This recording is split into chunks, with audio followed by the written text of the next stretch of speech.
हर हर महादेव। माता पार्वती की जय। सबसे पहले अपने गुरुदेव के चरणों में प्रणाम करती हूँ। माता गौरा के चरणों में प्रणाम करती हूँ। जितना भी देवी और देवताओं हैं उन लोगों को भी चरणों में प्रणाम करती हूँ। हरिंदर भैया लीलम दीदी के चरणों में प्रणाम करती हूँ। मेरा प्रणाम स्वीकार हो।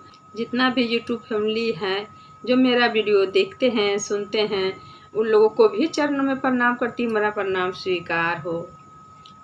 तो गुरु भाई बहन सब, आज हम फिर से एक नया चर्चा कथा लाए हैं कौवा और मैना के। भगवान शिव के कहने से वो अपना त्याग दिए, अपना प्राण, और एक मनुष्य के यहाँ जन्म लिए। चर्चा बहुत सुंदर है, शुरू से अंत तक सुनिएगा। अगर अच्छा लगेगा तो लाइक और शेयर जरूर करिएगा। कमेंट में हर हर महादेव जरूर लिखिएगा।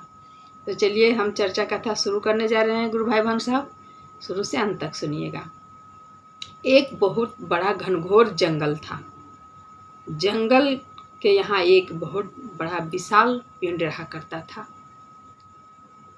वो पेड़ के नीचे एक शिवलिंग था, टूटा फूटा छोटा सा, मतलब मंदिर जैसा था। और वहाँ एक शिवलिंग था, बहुत पुराना, बहुत जमाना का पुराना शिवलिंग था। वहाँ एक बांझिन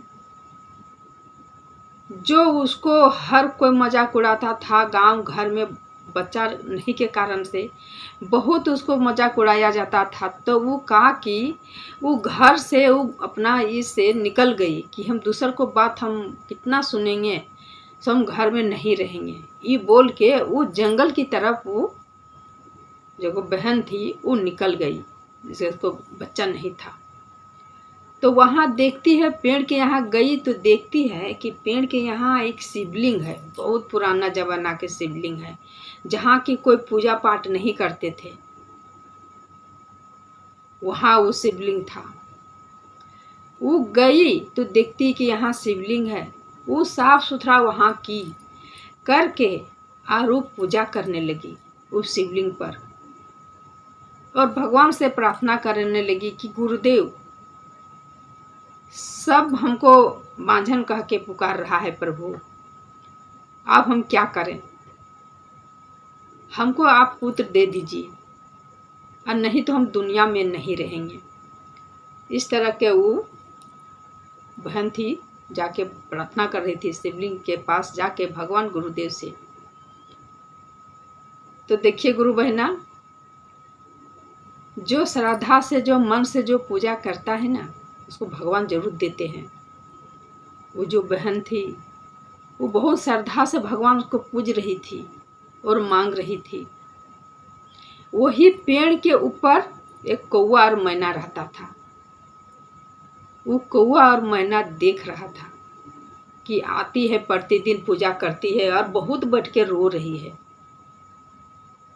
कुछ दिन बीती जा रहा था गुरु भाई बहना, कि एक दिन कौवा और मैना सोचें कि बेचारी आके इतना रोती है, इतना बिलख बिलख के माथा पटक पटक के रो रही है, फिर भी भगवान नहीं सुन रहे हैं। गुरुदेव, मैना और कौवा भी देखते थे कि यहाँ गुरुदेव हैं। प्रतिदिन पेड़ में के ऊपर जब बैठते थे उन लोग, और भगवान गुरुदेव को उन लोग भी दया मांगते थे। तो उन लोग देख रहे थे कि ये प्रतिदिन आके शिवलिंग पर पूजा करती है, रोती है। तो वो कौवा और मैना को देखा नहीं गया गुरु भाई बहना। जब ये पूजा करके चली गई तो वो कौवा और मैना शिवलिंग के पास आके और उन लोग भी दया मांगने लगे कि हे गुरुदेव, एक स्त्री आपको पास आ रही है और इतना प्रार्थना कर रही है, इतना रो रही है, आप उस पर दया काहे नहीं बरसा रहे हैं? दया क्यों नहीं कर रहे हैं? अगर आप नहीं दया करिएगा तो आपको दुनिया में कौन पूजेगा, कौन विश्वास करेगा आप पर? इसको पूरा गांव मोहल्ला में सब ठुकरा रहा है गुरुदेव, और आपको पास आके दुख सुना रही है। ये चीज़ हम लोग को देख के अच्छा नहीं लग रहा है। वो लोग कौवा और मैना थे, उन लोग भी शिवलिंग के पास आके और वो औरत के लिए लोग दोनों को दया मांग रहे थे, कौवा और मैना। फिर वो आती थी पूज के, फिर माथा पटक के चली जाती थी। एक दिन क्या हुआ, कौवा और मैना सोच लिए गुरु भाई बहना सब कि अब आने दीजिए, वो जो भी यार पूजने के लिए जब आएगी ना तो हम लोग उनका कंधा पर जाके बैठ जाएंगे। और कौवा मैना वही किए। वो जैसे पूजने के लिए आई और भगवान से आंचल फैला के वो दया मांगने लगी कि कौवा एक कंधा पर और मैना एक कंधा पर आके बैठ गए। फिर जब तब उस देखती है कि ये हमको कंधा पर इन लोग क्यों बैठ गए हैं, ये भगवान के कहीं दिया हुआ नहीं न है। अंदर से वो जो बहन पूज रही थी रो रो के, वो सोचने लगी कि कहीं भगवान इन लोग को मेरे पास भेजने नहीं दिए हैं पुत्र के रूप में। वो अंदर से मतलब वो सोच ली कि कौवा और मैना दोनों एक साथ मेरा कंधा में बैठल है, तो क्या ये भगवान के कहीं न कहीं कृपा नहीं न है। इस तरह सोची और भगवान से फिर से दया मांगी। फिर से कौवा और मैना उड़ के फिर पेड़ में जाके बैठ गए। जैसे ये पूजा करके गई, फिर से अब कौवा और मैना वहाँ शिवलिंग के पास आके और फिर से वो भगवान से उन लोग भी प्रार्थना करने लगे कि अब हम लोग को सहा नहीं जाएगा प्रभु, आपको उनको पुत्र देना है तो देना है, जिस प्रकार से दीजिए आपको देना है। तब वहाँ एक बाबा पहुँचे, बाबा के रूप में। और बाबा बोल रहे हैं, जो मांग रहा था बच्चा कौवा और मैना कि उनको एक पुत्र दे दीजिए, तो बाबा सुने और बोले कि तुम लोग कहता है कि एक पुत्र, उनको भी पुत्र दे दीजिए। तो देखो हम जो भी कहना चाह रहे हैं, क्या तुम लोग दोनों को ये बात मानेगा? कौवा और मैना बोल दिया कि हाँ हम लोग मानेंगे, हम लोग सुनेंगे। वो बहना के लिए हम लोग कुछ भी कर सकते हैं, हम लोग प्राण भी दे सकते हैं। तो देखिए गुरु भाई बहना सब, जैसे ही कौवा और मैना वो बाबा को बोल दिए कि हम लोग उनका जल्दी प्राण भी दे सकते हैं, तो फिर से वो बाबा बोलते हैं कि हम तुम लोग को उन्हीं के कोख से हम मनुष्य के रूप में पैदा खोज रहे हैं कि तुम लोग दोनों को मनुष्य के रूप में उसी के कोख से पैदा हो जाओ।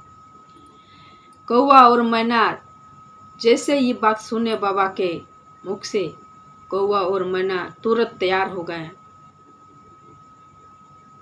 कि हाँ बाबा, आपको कृपा से अगर हम लोग कौवा और मैना अपना प्राण त्याग के अगर हम लोग को मनुष्य घर में पैदा हो जाएगा तो हम लोग को जैसा और भाग्यशाली कौन है। मनुष्य के रूप में बहुत मुश्किल से मिलता है जन्म, और अगर आपको कृपा से हम लोग को मनुष्य घर में पैदा ले लेंगे तो इससे और बड़ा आशीर्वाद क्या हो सकता है। तो गुरु भाई बहना देखिए, वो कौवा और मैना दोनों को अपना प्राण त्याग दिए वहीं पर शिवलिंग के पास। और जैसे इन लोग को प्राण वहाँ से निकला और जाके वो बहन के कोख में चला गया, समा गया इन लोग को प्राण। वो बहन जो थी दूसरे दिन से उनको ठीक नहीं लगने लगा। धीरे धीरे महीना बीता तो उसको लगने लगा कि हाँ हम भी अब गर्भवती हो गए हैं, उनको महसूस होने लगा। इस तरह से उनको धीरे धीरे 9वां महीना बीत गया। गुरु भाई बहना साहब, जब 9वां महीना बीत गया तो उनका बहुत सुंदर सा 2 जोड़वा पुत्र हुआ। खूब सुंदर जुड़वा पुत्र पैदा लिया।